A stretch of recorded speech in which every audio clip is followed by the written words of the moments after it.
오늘 읽어드릴 이야기는 레딧의 노슬립 게시판의 캠핑장 수칙서입니다.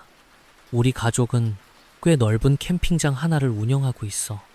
그냥 넓은 정도가 아니라 숲 전체를 끼고 있다고 보면 되는데 이게 대대로 내려오는 가업이라 나도 어릴 때부터 여기서 자랐거든. 땅이 워낙 넓어서 구역도 많고 주말이면 빈자리가 없을 정도로 인기도 꽤 많은 편이야. 겉으로 보기엔 그냥 평화롭고 공기 좋은 휴양지처럼 보이겠지. 하지만 여기엔 외부 사람들은 절대 모르는 비밀이 하나 있어. 사실 우리 캠핑장엔 아주 엄격한 규칙들이 있거든. 체크인할 때마다 내가 직접 손님들한테 낡은 종이 한 장을 건네주는데 거기 적힌 내용들을 보면 다들 표정이 묘하게 변하더라고. 뭐라고 적혀 있는지 궁금하지? 첫째, 불빛이 보이는데 텐트가 없다면 절대 그쪽으로 가지 마시오. 둘째, 밤중에 숲에서 아이 우는 소리가 들려도 무시하시오. 셋째, 그림자에서 쇠 냄새가 난다면 즉시 숨을 참으시오. 대충 이런 식이야.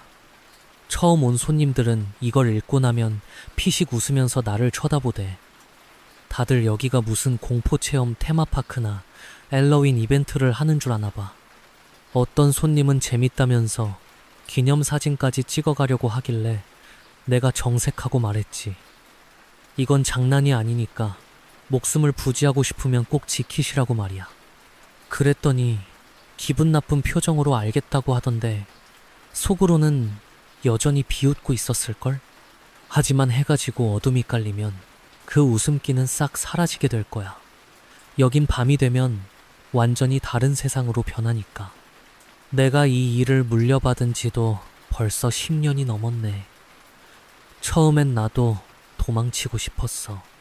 매일 밤 기괴한 것들을 마주해야 하고 규칙을 어긴 손님들의 뒤처리를 하는 게 제정신으로 할 짓은 아니잖아. 그래도 어쩌겠어. 이 땅을 지키는 게 우리 가문의 숙명이라는데 어제도 사고가 하나 터질 뻔했어. 내가 저녁 8시쯤에 ATV를 타고 순찰을 돌고 있었거든. 해가 완전히 떨어져서 라이트를 켜지 않으면 한 치 앞도 안 보이는 상황이었어. 자갈밭 위로 타이어 굴러가는 소리가 자박자박 울리는데 그날따라 숲의 공기가 유난히 차갑더라고.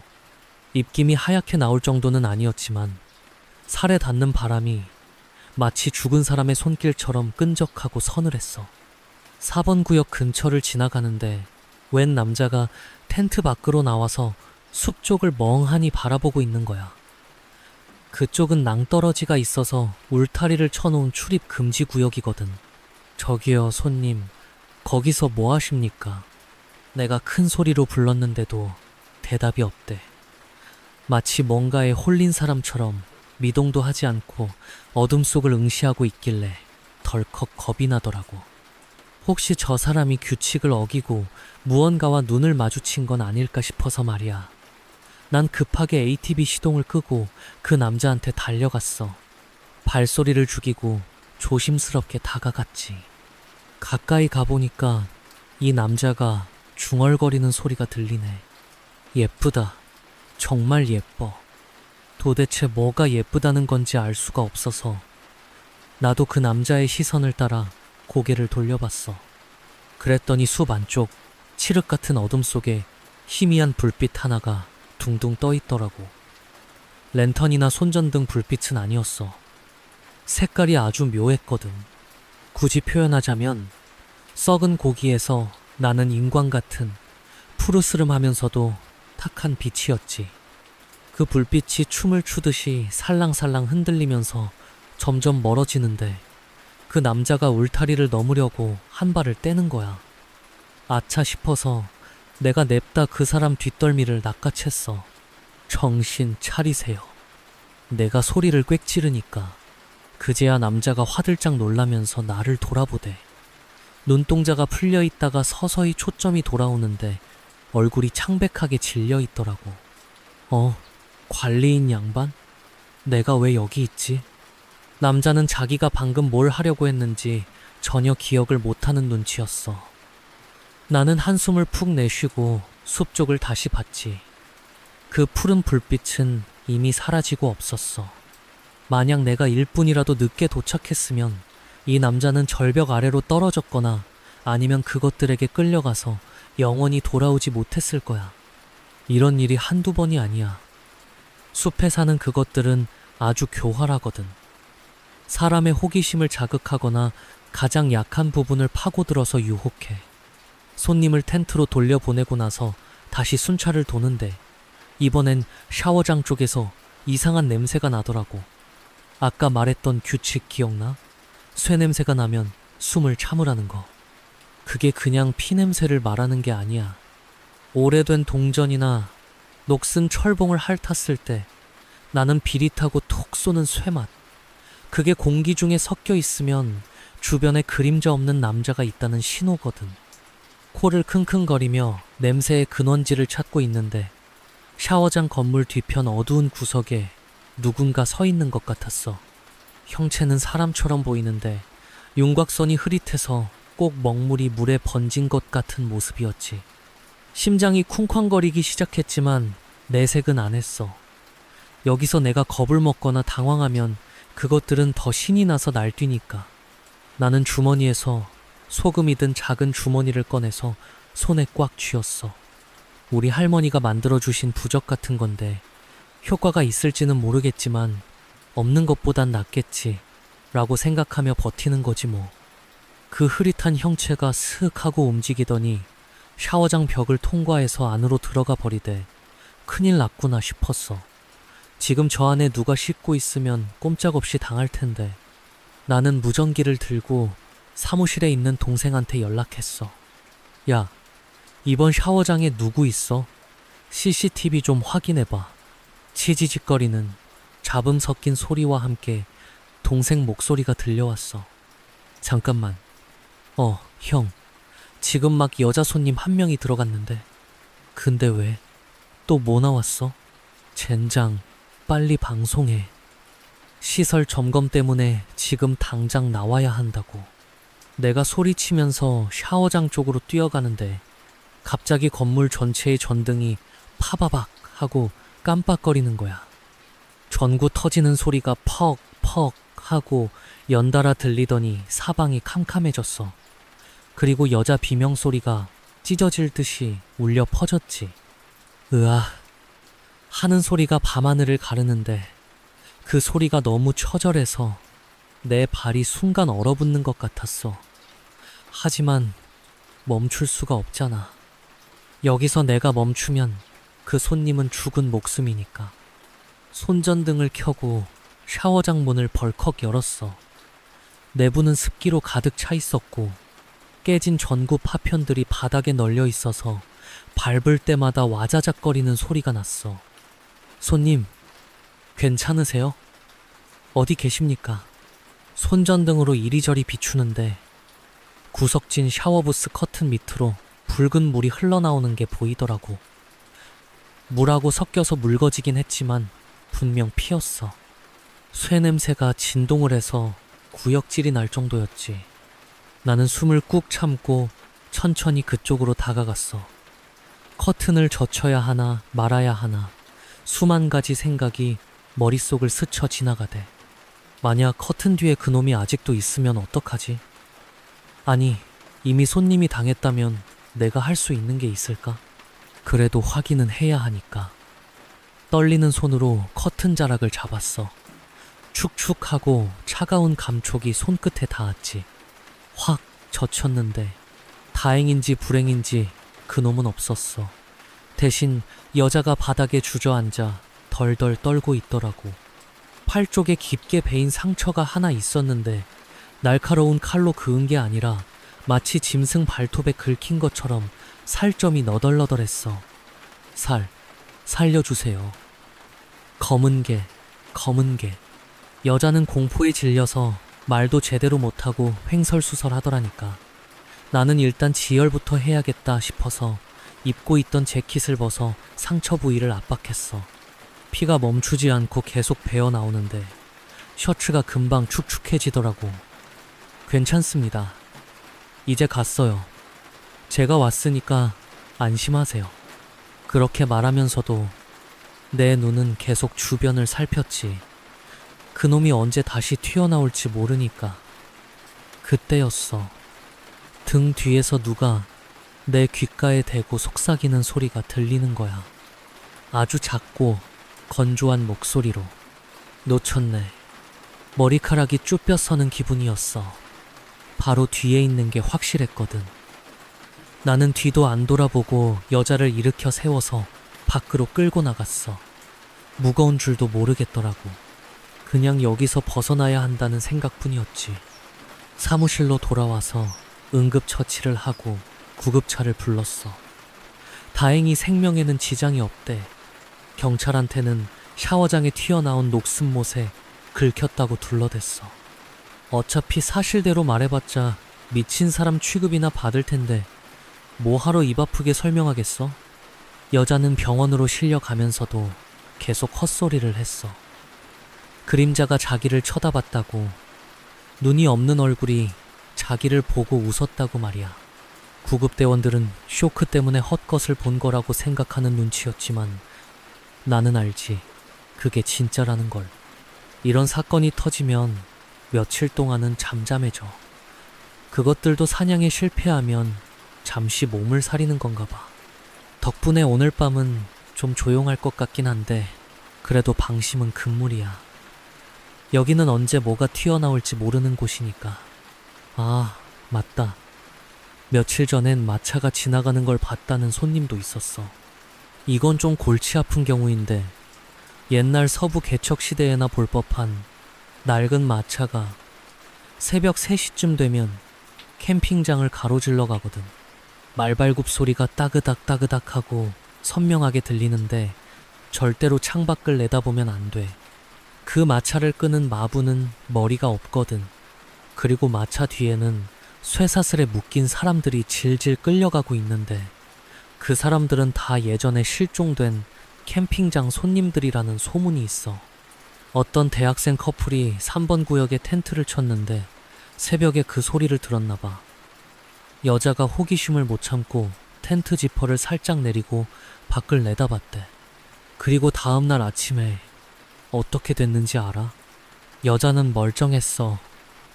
근데 남자가 사라진 거야. 텐트 안에 소지품이랑 지갑, 휴대폰은 그대로 있는데 몸만 쏙 증발해버렸지. 여자는 자기가 잠든 사이에 남자가 화장실 간 줄 알았다는데 CCTV를 아무리 돌려봐도 남자가 텐트 밖으로 나가는 장면이 안 찍혔어. 그냥 텐트 안에서 공기 중으로 분해된 것처럼 사라진 거지.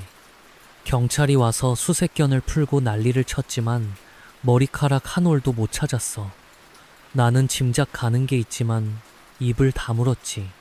그 여자가 마차를 봤을 때 아마 마부랑 눈이 마주쳤을 거야. 마부는 목격자를 데려가는 대신 그 옆에 있는 가장 소중한 사람을 데려가거든. 일종의 통행료라고 해야 하나? 그래서 내가 항상 강조하는 거야. 해가 뜨기 전까진 절대 텐트 밖으로 나오지 말고 이상한 소리가 들려도 무시하라고. 가끔은 나도 회의감이 들어. 내가 지금 캠핑장을 운영하는 건지 아니면 괴물들 사육장을 관리하는 건지 헷갈릴 때가 있거든. 그래도 어쩌겠어. 여기가 내 집이고 내 삶의 터전인데, 그리고 솔직히 말하면 이제는 이 생활에 좀 적응이 된 것 같기도 하고, 어떨 때는 그것들이랑 묘한 유대감 같은 것도 느껴져. 예를 들어 옛 보안관이라고 불리는 귀신이 하나 있는데 이 양반은 좀 점잖은 편이거든. 가끔 순찰 돌다가 마주치면 모자를 들어 올려서 인사를 하기도 해. 물론 얼굴은 반쯤 썩어서 해골이 드러나 있지만 해코지는 안 하니까 나도 목례 정도는 해주지. 하지만 방심하면 안 되는 놈들이 훨씬 많아. 특히 비 오는 날 나타나는 우산 쓴 여자는 진짜 조심해야 돼.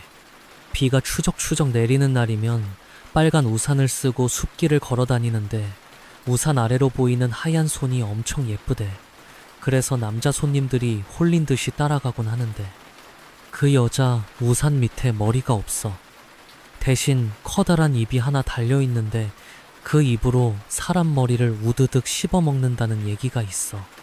아직 내 눈으로 직접 본 적은 없지만 비 오는 날 숲에서 끔찍한 비명소리가 들린 적은 몇 번 있거든. 그럴 때마다 다음날 아침에 숲길을 가보면 뼈 조각들이 흩어져 있더라고. 산 짐승들이 먹고 남은 거라고 생각하려고 애쓰지만 사람 대퇴골 같은 게 보이면 속이 울렁거리는 건 어쩔 수 없더라. 아, 이야기가 좀 핀네. 아무튼 내가 하려는 말은 이거야. 우리 캠핑장에 놀러 오는 건 환영해. 경치 좋고 물 맑고 운 좋으면 평생 못 볼 신기한 구경도 할 수 있으니까.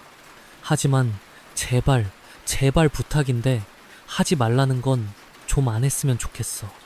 왜 공포영화 보면 꼭 하지 말라는 짓 하다가 제일 먼저 죽는 캐릭터들 있잖아. 현실에서도 똑같아. 호기심이 고양이를 죽인다는 말이 있지. 여기서는 호기심이 사람을 죽여. 그것도 아주 고통스럽게. 지금 이 이야기를 듣고 있는 당신도 혹시 캠핑 좋아해? 만약 숲속에서 캠핑하다가 텐트 밖에서 누군가 당신 이름을 부르는 소리를 듣게 된다면 절대 대답하지 마. 그게 당신 가족이나 친구 목소리랑 똑같더라도 말이야. 그것들은 목소리를 흉내내는 걸 아주 좋아하거든. 한 번은 이런 일도 있었어. 가족 단위로 온 손님들이었는데 초등학생 딸아이가 하나 있었지. 밤에 아이가 화장실에 가고 싶다고 해서 아빠가 같이 데리고 갔대. 화장실 앞에서 기다리고 있는데 안에서 아이가 아빠를 부르는 소리가 들리더라는 거야. 아빠, 들어와 봐. 여기 이상한 게 있어. 아빠는 아무 의심 없이 여자 화장실로 들어가려고 했지. 딸이 부르니까. 근데 그때 등 뒤에서 진짜 딸이 뛰어오면서 그러더래. 아빠, 나 휴지 안 가져갔어. 아빠가 소스라치게 놀라서 뒤를 돌아보니 딸이 텐트 쪽에서 뛰어오고 있었던 거지. 그럼 화장실 안에서 아빠를 부른 건 누구였을까? 아빠가 식은땀을 흘리면서 화장실 쪽을 다시 봤는데 문틈 사이로 시커먼 눈동자 하나가 자기를 노려보고 있었다더라고. 그 가족은 그 길로 짐도 다 버리고 차 타고 도망쳤어. 현명한 선택이었지. 만약 그 아빠가 화장실 문을 열었다면 상상하기도 싫네.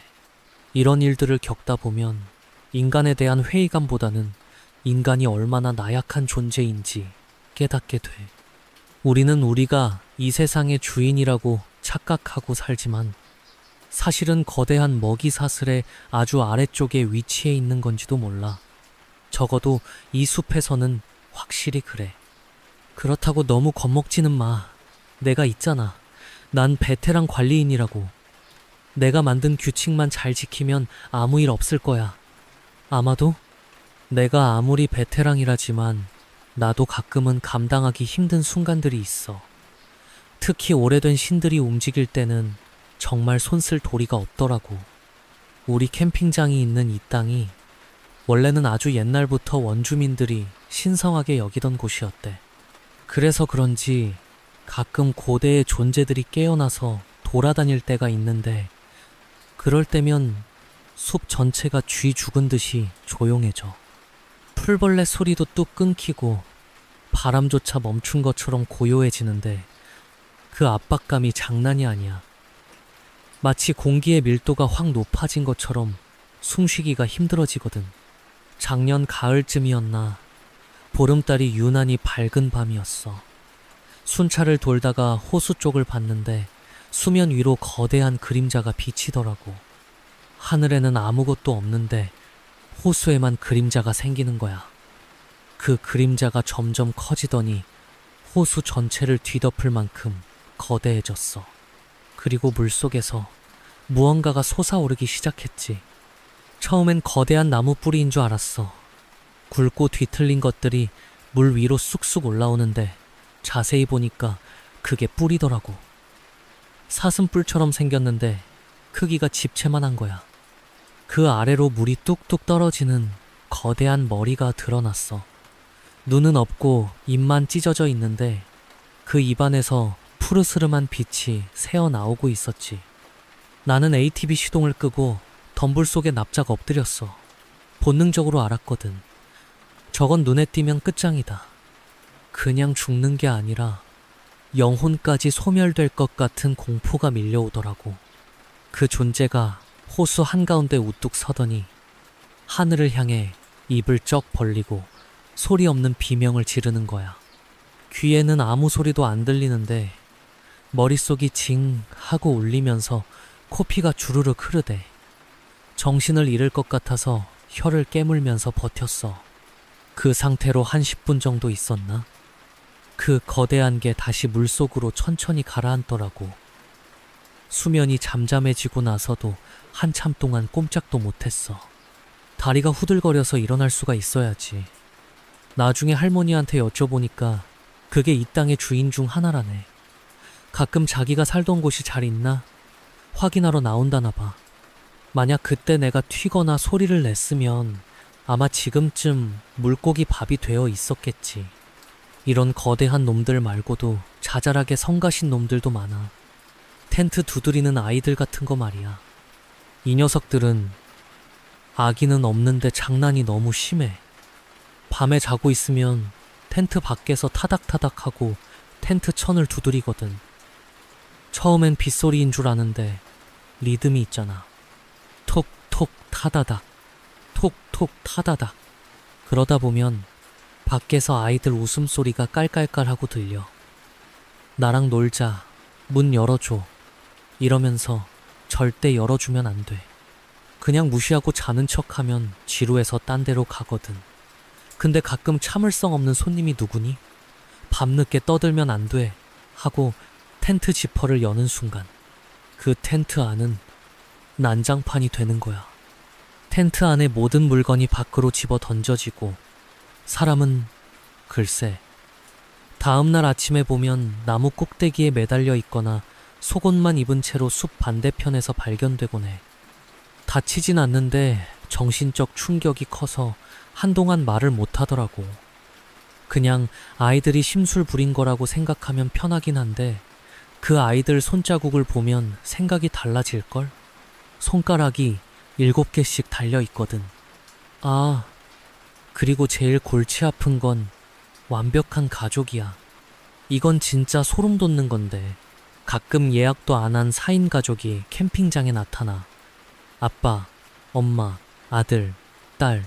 구성도 평범하고 옷차림도 깔끔해. 너무 완벽하게.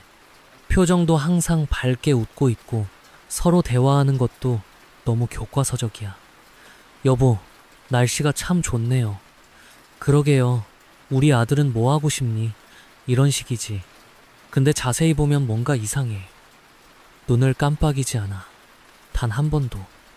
그리고 걸을 때 발소리가 전혀 안 나. 이 가족이 나타나면 나는 비상이 걸려. 이들은 다른 손님들 텐트에 불쑥불쑥 찾아가서 합석을 요구하거든. 저희랑 같이 저녁 드실래요? 고기가 아주 맛있는데.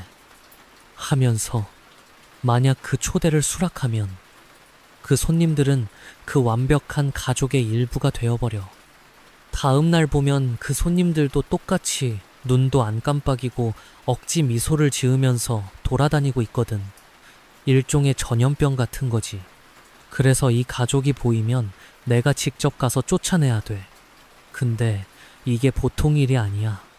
죄송하지만 예약 확인이 안 돼서 나가주셔야겠습니다. 내가 정중하게 말하면 그 아빠라는 작자가 고개를 갸웃거리면서 나를 빤히 쳐다봐. 어라? 우리 예약했는데? 그치 여보? 맞아요. 우린 여기에 항상 있었는걸요. 그때 그들의 눈을 보면 동공이 미세하게 떨리면서 소용돌이 치는 게 보여. 최면을 거는 거지. 나도 처음엔 당할 뻔했어. 멍하니 아, 그렇군요 하고 돌아설 뻔했다니까. 근데 주머니 속 소금 주머니를 꽉 쥐니까 정신이 번쩍 들더라고. 규칙 위반입니다. 당장 나가세요. 안 그러면 강제로 내보내겠습니다. 내가 단호하게 말하면서 사냥용 엽총을 꺼내들면 그제야 표정이 싹 바뀌어. 웃던 얼굴이 순식간에 무표정으로 굳어지면서 입만 웃는 기괴한 표정이 되지. 재미없네. 여긴 너무 불친절해. 그러고는 내 식구가 일렬로 맞춰서 뒤로 걷기 시작해. 앞으로 걷는 게 아니라 뒤로. 문워크 하듯이 스스스슥 하고 숲속으로 사라지는데 그 뒷모습을 보고 있으면 온몸에 소름이 돋아. 한 번은 신입 알바생이 멋모르고 그 가족이랑 말을 섞었다가 큰일 날 뻔했어. 알바생이 갑자기 저도 가족이 되고 싶어요 하면서 그들을 따라가려고 하는 거야. 내가 뛰어가서 뺨을 한 대 후려쳐서 겨우 정신 차리게 했지. 그 녀석 그날 바로 그만두고 도망갔어. 월급도 안 받고 말이야. 이런 일들이 일상이다 보니까 나도 웬만한 일에는 눈 하나 깜짝 안 하게 됐어. 가끔은 내가 이 숲의 괴물 중 하나가 된 건 아닐까 하는 생각도 들어. 보통 사람들은 이런 걸 보고도 못 본 척하거나 미쳐버리는데 난 이걸 관리하고 있잖아. 어쩌면 우리 가문 자체가 평범한 인간이 아닐 수도 있어. 할머니가 돌아가시기 전에 남기신 말씀이 있거든. 우리는 문지기란다. 이쪽과 저쪽의 경계에 서 있는 존재들이지. 두려워하지 마라. 그것들도 우리를 두려워하니까. 그때는 무슨 소린지 몰랐는데 이제는 좀 알 것 같아. 내가 규칙을 엄격하게 적용하고 기를 쓰고 덤비면 그것들도 슬금슬금 물러나거든. 마치 영역 싸움에서 밀린 짐승들처럼 말이야. 하지만 가끔은 정말 감당하기 힘든 새로운 것들이 나타나기도 해. 옛날부터 있던 놈들이 아니라 최근에 생긴 변종들. 얼마 전에 드론 같은 게 날아다니는 걸 봤어. 근데 기계가 아니야. 살점으로 된 날개가 달려있고 카메라 렌즈 대신 커다란 눈알이 박혀있는 생명체였지. 붕붕거리는 소리 대신 아기 울음소리를 내면서 날아다니는데 텐트 위를 빙빙 돌면서 안을 염탐하더라고. 이건 우리 족보에도 없는 놈이라 나도 어떻게 대처해야 할지 모르겠어. 일단은 보이면 새총으로 돌멩이를 쏴서 쫓아내고 있는데 맷집이 좋아서 잘 안 통하네. 며칠 전엔 그놈이 내 사무실 창문에 붙어서 안을 들여다보고 있길래 시겁했어. 그 눈알이 내 얼굴을 기억하려는 것처럼 집요하게 훑어보더라고. 아무래도 숲이 변하고 있는 것 같아. 예전보다 더 사악하고 교활해졌어. 규칙의 허점을 파고드는 놈들이 늘어나고 있거든. 최근에 추가된 규칙이 하나 있어. 만약 관리인이 당신 텐트에 들어오려고 하면 암호를 대라고 하시오. 왜냐하면 내 모습을 하고 돌아다니는 놈이 생겼거든. 어느 날 밤 7번 구역 손님이 사무실로 전화를 했어. 저기요, 관리인님? 아까 오셔서 장작 더 필요하냐고 물어보셨잖아요. 근데 왜 안 가져다 주세요? 난 소파에 누워 TV 보고 있었거든. 나간 적이 없는데 말이야. 손님, 저 지금 사무실에 있습니다. 아까 간 사람 제가 아닙니다. 네? 무슨 소리세요? 똑같이 생기셨던데. 옷도 똑같고 모자도 쓰시고 등골이 서늘해지더라고. 도플갱어인지 쉐이프 시프터인지 모르겠지만 내 흉내를 내면서 손님들한테 접근하는 놈이 있다는 거잖아. 만약 그놈이 손님 텐트에 들어가기라도 하면 내가 범인으로 몰릴 수도 있고 손님이 위험해질 수도 있는 상황이지. 그래서 급하게 암호를 만들었어. 매일 바뀌는 암호인데 체크인할 때 손님 귀에 대고 속삭여줘. 오늘은 붉은 다람쥐야. 만약 내가 밤에 찾아갔는데 암호를 모른다? 그럼 주저없이 소리를 지르거나 도망치라고 일러두지. 근데 이놈이 지능이 높아서 눈치가 빠르더라고. 며칠 전엔 내가 손님한테 암호 말해주는 걸 엿들었나 봐. 5번 구역 손님이 그러는데 밖에서 누가 붉은 다람쥐 장작 가져왔어 하고 어눌하게 말하더래. 목소리가 쇠 긁는 소리처럼 거칠어서 문을 안 열어줬다는데 만약 목소리까지 완벽하게 흉내냈으면 문을 열어줬겠지. 점점 더 힘들어지네. 나 혼자서 이 넓은 곳을 다 관리하기엔 역부족인 것 같아. 동생놈은 겁이 많아서 밤엔 사무실 밖으로 절대 안 나오려고 하고, 알바생들은 며칠 못 버티고 그만두고. 혹시 일자리 구할 생각 없어? 야간 수당 빵빵하게 쳐주고 숙식 제공에 생명수당, 아니 위험수당도 별도로 챙겨줄게. 담력 좀 있고 달리기 빠르면 환영이야. 하는 일은 간단해. 밤새 돌아다니면서 규칙 어기는 손님들 말리고, 이상한 거 보이면 무전 치고, 가끔 시체, 아니 쓰레기 좀 치우면 돼. 농담 같지?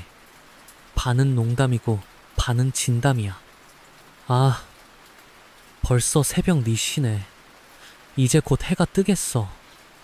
이 시간이 되면 숲도 조금 잠잠해져. 야행성인 놈들이 슬슬 집으로 돌아갈 시간이거든.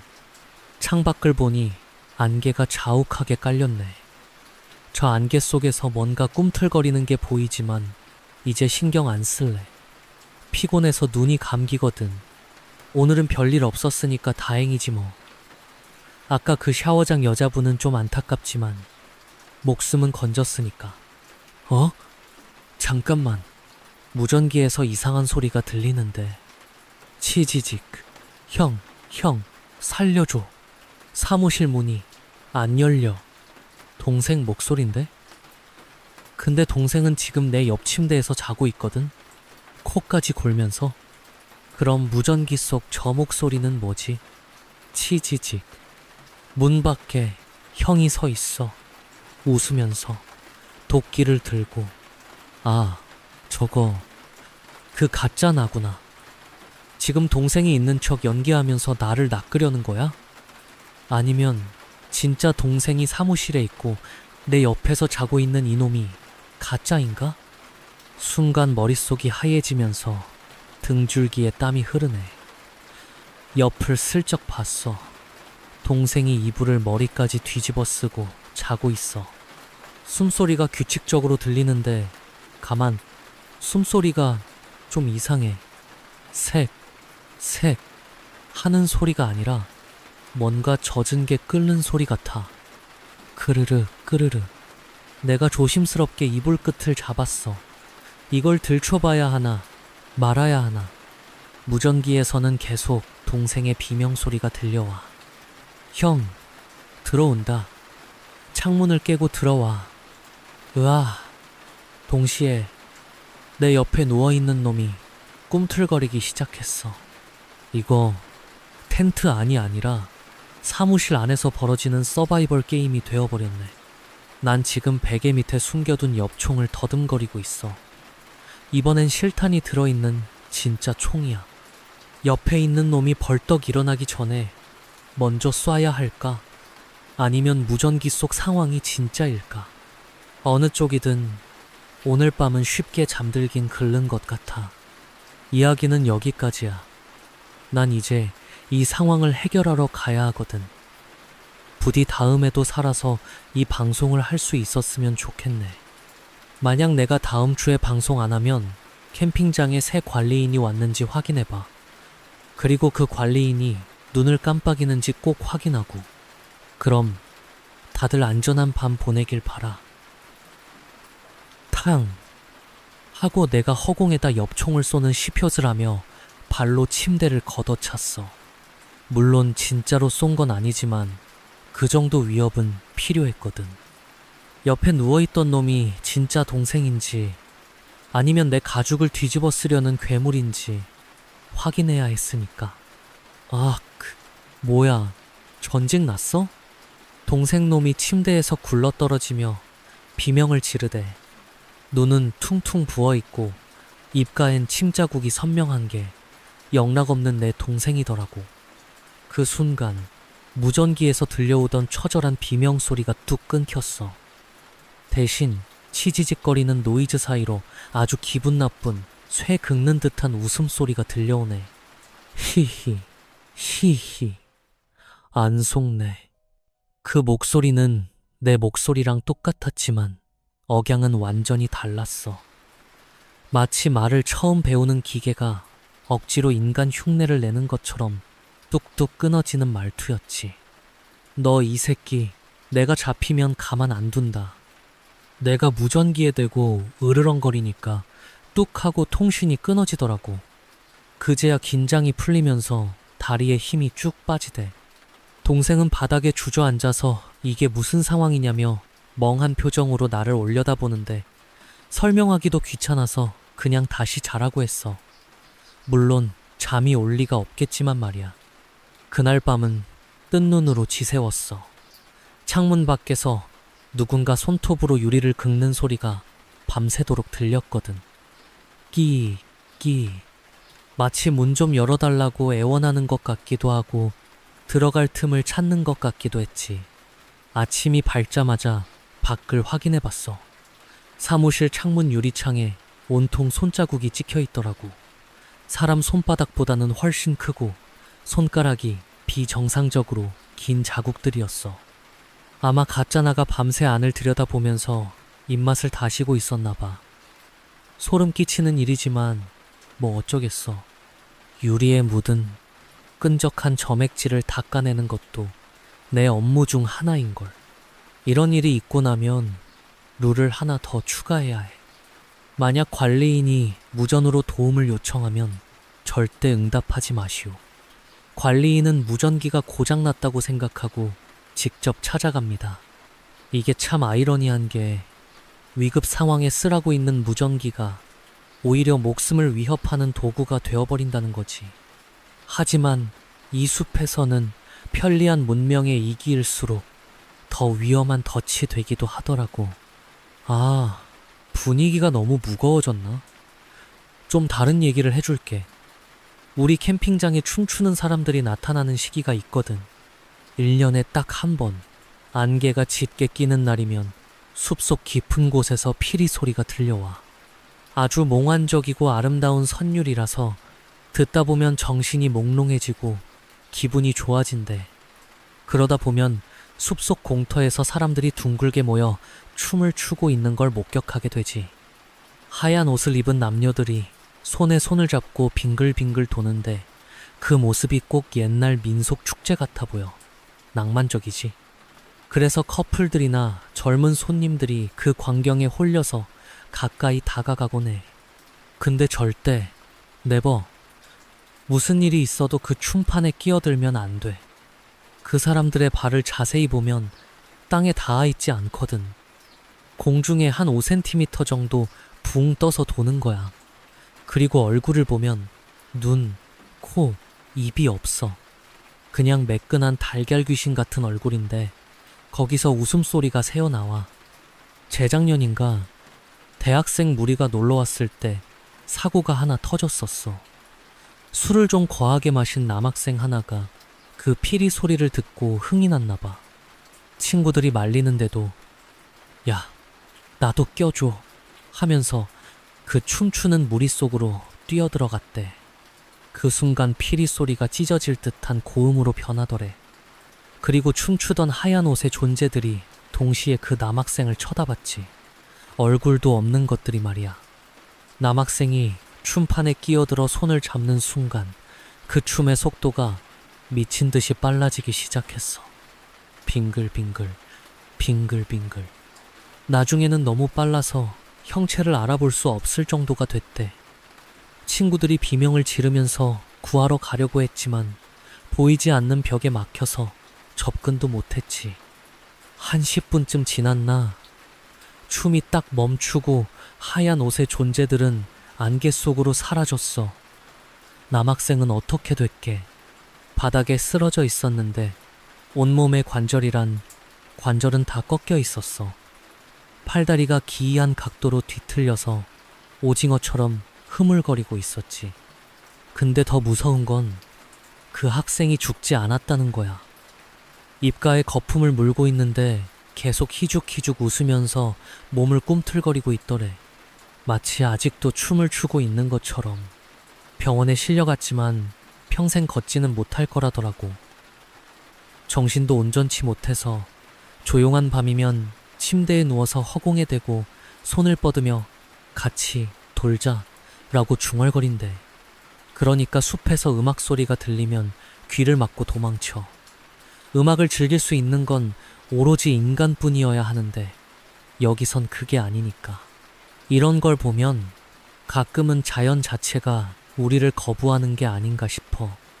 우리는 이 숲에 초대받지 않은 불청객이고 그것들은 우릴 쫓아내려고 별의별 수작을 다 부리는 거지. 근데 웃긴 건 정작 제일 위험한 건 괴물이 아니라 인간일 때도 있다는 거야. 저번 주에 곰 사냥꾼을 자처하는 아저씨들이 왔었어. 사냥 금지 구역이라고 몇 번을 말했는데도 자기들은 베테랑이라며 엽총을 들고 설치더라고. 여기 곰 나오죠. 내가 곰 가죽 하나 벗겨가려고 왔수다. 이러면서 껄껄 웃는데 내가 다 식은땀이 나더라. 여기 곰이 있긴 있어. 근데 그게 우리가 아는 그 곰이 아니거든. 일반 곰보다 덩치가 2배는 크고 털 대신 억센 가시 같은 게 돋아나 있어. 그리고 결정적으로 다리가 6개야. 앞발이 4개라 나무를 엄청 잘 타지. 내가 그 아저씨들한테 경고했어. 여기 곰은 총으로 못 잡습니다. 그냥 조용히 캠핑만 하다 가세요. 그랬더니 나를 겁쟁이 취급하면서 숲으로 들어가 버리대. 밤이 되니까 탕, 탕 하는 총소리가 들리더라고. 아, 기어이 사고를 쳤구나 싶었지. 나랑 동생이 구급상자랑 들것을 챙겨서 소리난 곳으로 달려갔어. 현장에 도착해보니까 난장판이 따로 없었어. 나무들이 찢겨나가 있고 바닥엔 탄피가 즐비하더라고. 근데 아저씨들은 안 보이고 총만 덩그러니 떨어져 있는 거야. 주변을 둘러보는데 머리 위에서 툭 하고 뭔가 떨어졌어. 손가락이었어. 굵은 마디에 금반지가 끼워져 있는. 위를 올려다 보니까 그 육족 곰이 나무 위에 걸터 앉아 있더라고. 입가엔 피가 흥건하고 앞발 4개로 그 아저씨들을. 아니, 아저씨들의 일부분을 쥐고 식사 중이었지. 나랑 눈이 딱 마주쳤는데 그 곰이 씩 웃는 것 같았어. 짐승이 짖는 표정이 아니었어. 아주 지능적이고 잔인한 눈빛이었지. 나는 동생 팔을 잡고 천천히 뒷걸음질 쳤어. 놈은 배가 불렀는지 아니면 우리가 쏘는 맛이 없어 보였는지 쫓아오진 않더라고. 다음날 경찰에 실종 신고를 했어. 곰 습격 사건으로 처리됐지. 경찰들은 시신을 못 찾아서 난감해했지만 나는 알잖아. 뼈 하나 안 남기고 다 먹어 치웠을 거라는 걸. 이 숲에서 인간의 오만함은 가장 맛있는 먹잇감이야. 총 몇 자루 들었다고 자연을 이길 수 있을 거라고 착각하면 뼈도 못 추리게 되는 거지. 이야기가 길어지네. 좀 지루하지 않아? 그럼 이번엔 좀 색다른 규칙 얘기를 해줄게. 오래된 참나무 아래에 있는 작은 우체통을 발견하면 절대 열어보지 말고 편지도 넣지 마시오. 이 우체통은 4번 구역이랑 5번 구역 사이 덤불 속에 숨겨져 있어. 빨간색 페인트가 다 벗겨져서 녹슨 고철 덩어리처럼 보이는데 가끔 거기서 편지 냄새가 나. 잉크 냄새랑 종이 냄새 같은 거. 호기심 많은 손님이 그 우체통을 열어본 적이 있어. 안에는 편지가 가득 들어 있었대. 근데 수신인이 전부 죽은 사람들 이름이었던 거야. 사랑하는 우리 딸, 거기선 아프지 않지. 여보, 당신 따라가고 싶은데 애들 때문에.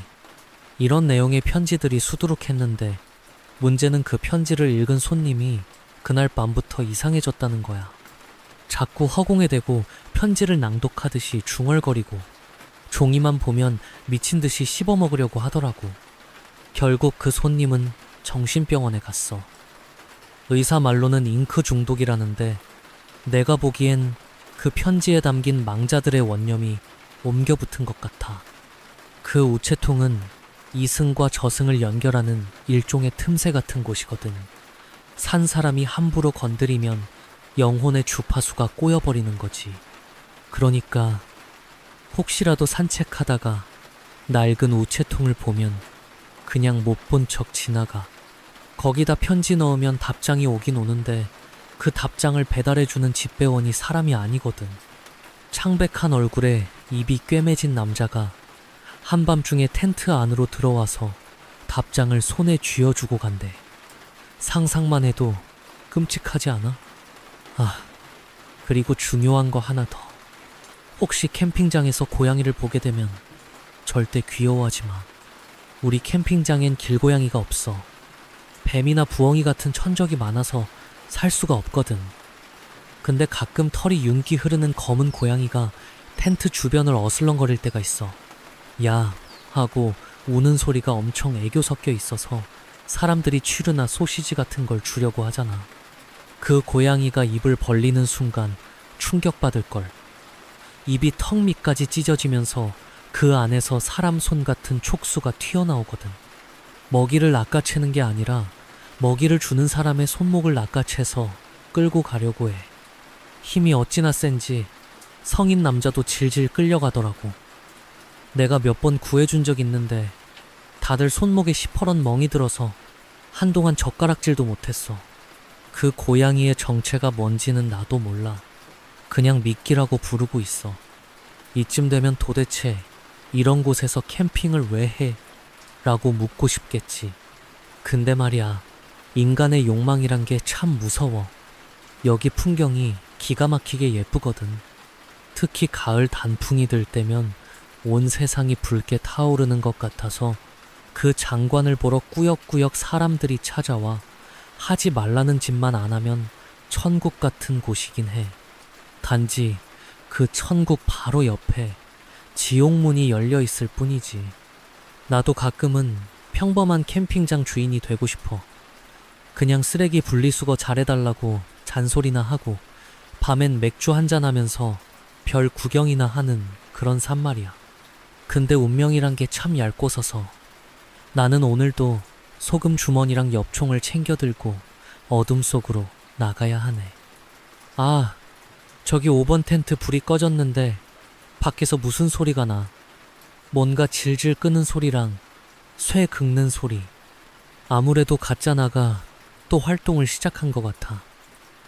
아니면 아까 말한 마차가 지나가는 걸 수도 있고. 지금 나가봐야겠어. 혹시라도 내가 안 돌아오면. 동생 놈이 알아서 잘하겠지. 걔도 이제 짬밥 좀 먹었으니까. 오늘 방송은 여기까지 할게. 더 들려주고 싶은 이야기는 산더미 같지만 지금 당장 내 목숨부터 챙겨야 해서 말이야. 기억해.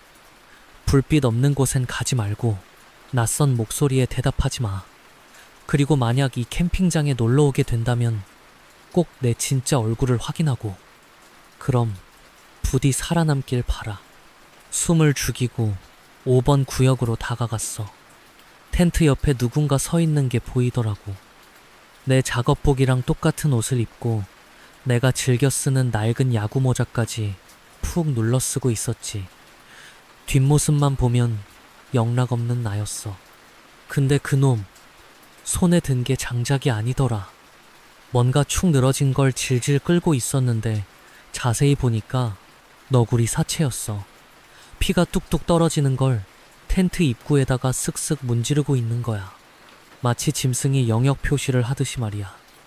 야, 너 거기서 뭐 하냐? 내가 일부러 큰 소리로 고함을 질렀어.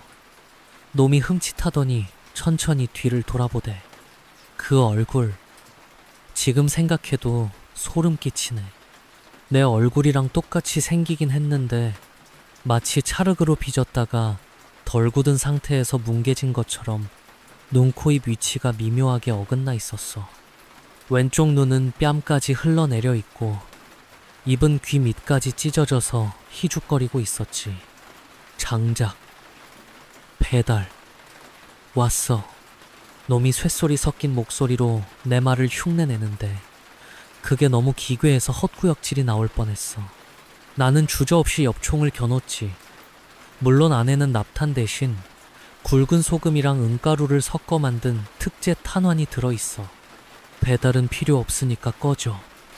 탕 하고 방아쇠를 당기니까 총구에서 불을 뿜으며 놈의 어깨를 강타했어. 놈이 키에 하고 짐승 같은 비명을 지르면서 뒤로 낮아빠지더라고. 소금이랑 은이 상극인지 맞은 부위에서 시커먼 연기가 피어오르면서 살점이 타들어가는 냄새가 진동을 했어. 보통 사람이면 거기서 항복하거나 도망갈 텐데 이놈은 아니야. 벌떡 일어나더니 관절을 기괴하게 꺾으면서 내 발로 기기 시작하더라고. 그러더니 순식간에 나무를 타고 숲속 어둠으로 사라져버렸어. 빠르기는 또 어찌나 빠른지 쫓아갈 엄두도 안 나더라니까. 텐트 안에서는 손님들이 공포에 질려서 비명을 지르고 난리가 났지. 관리인 아저씨, 방금 그 괴물 뭐예요? 네? 아저씨랑 똑같이 생겼잖아요. 손님들이 텐트 지퍼를 열고 나오면서 따지는데 이걸 어떻게 설명해야 할지 막막하더라고. 아, 그게 숲에 사는 미친 원숭이입니다. 요즘 털갈이 시즌이라 좀 흉측하게 생겼죠? 제 옷은 훔쳐 입은 거고요. 허허, 녀석 참. 말도 안 되는 변명인 거 알지만 당황하면 사람들은 아무 말이나 믿고 싶어 하거든. 손님들은 반신반의하면서도 아, 원숭이요? 하긴 산이니까 하면서 억지로 납득하는 눈치였어. 나는 서비스로 장작 한 묶음 더 주고 서둘러 자리를 떴지. 이렇게 한바탕 소동을 치르고 나면 진이 다 빠져. 그래도 쉴 틈이 없어. 새벽 4시가 넘어가면 그분이 오실 시간이거든. 내가 제일 껄끄러워하면서도 한편으론 제일 의지하는 존재야. 우리는 그를 해골컵을 든 남자라고 불러. 이 남자는 괴물이라기보다는 뭐랄까, 이 숲의 옛 지배자 혹은 고대 신의 파편 같은 존재야. 항상 낡은 보안관 배지를 달고 다니고 허리춤에는 구식 리볼버를 차고 있어. 그리고 손에는 항상 사람 두개골 윗부분을 잘라 만든 컵을 들고 다니지. 그는 규칙을 어기는 손님들을 아주 싫어해. 하지만 동시에 관리인인 나한테는 일종의 협력 관계를 유지하려고 해. 단, 조건이 있어. 그가 나타나면 반드시 최고급 위스키를 대접해야 한다는 거야. 사무실 뒤편에 있는 오래된 피크닉 테이블. 거기가 그 양반 지정석이야. 순찰을 돌다가 그 테이블에 누군가 앉아있는 실루엣이 보이면 나는 만사를 제쳐두고 사무실로 뛰어가서 비상금 털어 사둔 비싼 버번 위스키를 챙겨와야 해. 오늘도 어김없이 와 계시더라고. 달빛 아래서 중절모를 푹 눌러쓰고 뼈로 된 컵을 만지작거리고 있었어. 오셨습니까? 내가 조심스럽게 다가가서 위스키 병을 따고 컵에 가득 따라드렸지. 그는 말없이 술을 들이키더니 만족스러운 듯 크 하고 탄성을 내뱉었어. 요즘 숲이 시끄럽군. 쥐새끼들이 너무 많아. 그의 목소리는 마치 땅속 깊은 곳에서 울리는 지진 소리처럼 묵직해. 네, 면목 없습니다. 잡다한 놈들이 자꾸 기어들어와서요. 내 구역에서 설치는 꼴은 못 보지. 아까 그 얼굴 없는 놈, 내가 처리해 줄까? 그가 말하는 처리라는 건 아주 무시무시해. 그냥 죽이는 게 아니라 영혼까지 잘근잘근 씹어 먹어서 존재 자체를 지워버리는 거거든. 아닙니다. 제가 알아서 하겠습니다. 너무 무리하지 마십시오. 내가 정중하게 거절하니까 그가 피식 웃대. 자네는 너무 물어터졌어. 선대 관리인들은 안 그랬는데 말이야. 그러면서 그는 주머니에서 무언가를 꺼내 테이블 위에 툭 던져놨어. 보니까 웬 손가락 하나더라고. 아까 5번 구역에서 도망친 가짜 나의 손가락 같았어. 오다 주었네. 경고의 의미로 그놈 텐트 앞에 걸어두게. 그는 그렇게 말하고는 술병을 통째로 들고 유유히 사라졌어. 나는 그 손가락을 휴지로 싸서 주머니에 넣었지. 고맙긴 한데 솔직히 좀 찝찝하잖아. 그래도 이 양반 덕분에 큰 사고를 막은 적이 한두 번이 아니야. 일종의 보험 같은 거지. 비싼 술값이 좀 나가긴 하지만 해가 뜨기 시작하면 캠핑장은 다시 평화로운 모습으로 돌아와. 새들이 지저귀고 안개도 걷히고 손님들은 텐트 밖으로 나와서 기지개를 켜지. 밤새 무슨 일이 있었는지 꿈에도 모른 채 말이야. 나는 퇴근하기 전에 꼭 하는 의식이 하나 있어. 캠핑장 입구에 있는 거대한 고목나무에 인사를 하는 거야. 이 나무는 수령이 1000년도 넘었는데 껍질이 검은색이고 잎이 보라색이야. 절대, 네버, 이 나무를 만지면 안 돼. 어떤 식물학자 교수가 연구하겠다며 이 나무 껍질을 채취해 간 적이 있어.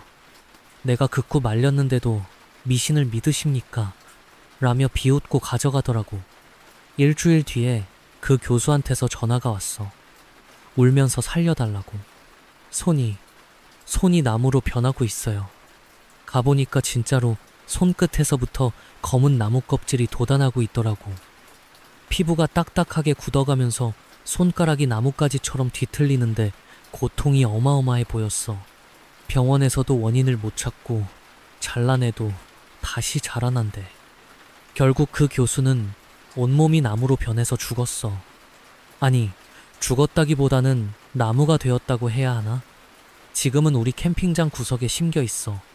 가끔 밤에 그 나무 옆을 지나가면 바람에 가지 흔들리는 소리가 아니라 살려줘, 꺼내줘 하는 신음소리가 들리곤 해. 그러니까 자연을 너무 우습게 보면 안 된다니까. 여기 있는 모든 것들은 다 살아있고 저마다의 규칙을 가지고 있어. 그걸 존중하지 않으면 대가를 치르게 되는 거지. 아, 이제 교대 시간이다. 동생 놈이 부스스한 얼굴로 사무실에서 나오네. 형, 살아있었어? 덕분에. 너 아까 진짜 꿀잠 자더라. 형 죽을 뻔했는데. 동생은 멋쩍은 듯 머리를 긁적이더니 내 손에 들린 엽총을 받아들었어. 오늘 밤은 내가 당직이지? 아, 벌써부터 피곤하다. 형, 그 노래 하는 쌍둥이 요즘도 나와? 3번 구역 근처 조심해라. 걔네 노래 들으면 고막 터진다. 노래하는 쌍둥이는 머리가 붙어있는 샴쌍둥이 귀신인데 둘이서 화음을 넣어 노래를 불러. 그 노래를 끝까지 들으면 귀에서 피가 뿜어져 나오고 뇌가 녹아버린다는 전설이 있어. 동생한테 귀마개 꼭 챙기라고 일러주고 나는 숙소로 향했어. 씻고 침대에 누우니까 온몸이 쑤시네. 그래도 살아남았다는 안도감에 스르르 눈이 감겨. 하지만 꿈속에서도 긴장을 늦출 순 없어. 가끔 꿈을 통해서 들어오는 놈들도 있거든. 목마라고 불리는 녀석들인데 꿈속에서 캠핑장을 보여주면서 여기가 현실이야, 깨어나지 마라고 속삭여. 만약 그 유혹에 넘어가서 꿈속 캠핑장에 머물겠다고 하면 현실의 나는 영원히 깨어나지 못하는 식물인간이 되는 거지. 그래서 나는 꿈에서도 토템 같은 걸 확인해.